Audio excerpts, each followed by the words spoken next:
উত্তৰ পূৰ্বাঞ্চলৰ অতিকে পুৰণি দেৱালয়, ঐতিহ্যমণ্ডিত দেৱালয়, গুপ্তেশ্বৰ বাবাৰ ধাম, গুপ্তেশ্বৰ বাবাৰ দেৱালয়, শিৱৰাত্ৰি মহাপৰ্বৰ 4 দিনীয়া উৎসৱ ইয়াত পালন কৰা হয়। আজি মই ইয়াত উৎসৱত অংশগ্ৰহণ কৰিবলৈ আহিলোঁ আৰু দেখিছোঁ যে সনাতন পৰম্পৰা, সংস্কাৰ, সংস্কৃতিত সনাতী মানুহে উৎসাহেৰে অংশগ্ৰহণ কৰিছে।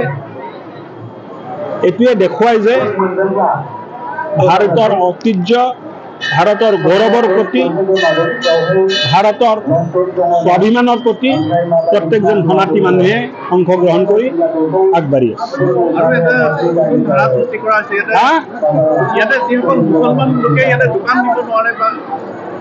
মুছলমান লোকসকলে ইয়াতে দোকান দিব নোৱাৰে বা তেওঁলোকে ইয়াতে তেওঁলোকৰ ক্ষেত্ৰত এটা বাধা আৰোপ কৰা হৈছে সনাতনী ধৰ্ম ৰক্ষাৰ ক্ষেত্ৰত।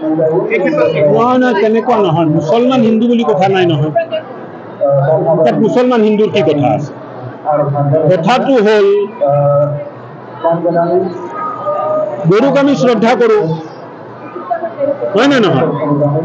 নন্দী বাবাৰ বাহন, হয় নে নহয়? আৰু গৰু আৰু নন্দীক বধ কৰি খোৱা মানুহটোৱে এই উৎসৱত কেনেকৈ অংশগ্ৰহণ কৰিব? ইমান সেকুলাৰ হ'ব নালাগে নহয়। আপোনাৰ ঘৰত আপুনি আৰামত থাকক, মোক ঘৰত মোক আৰামত থাকিব দিয়ক, নহয় জানো?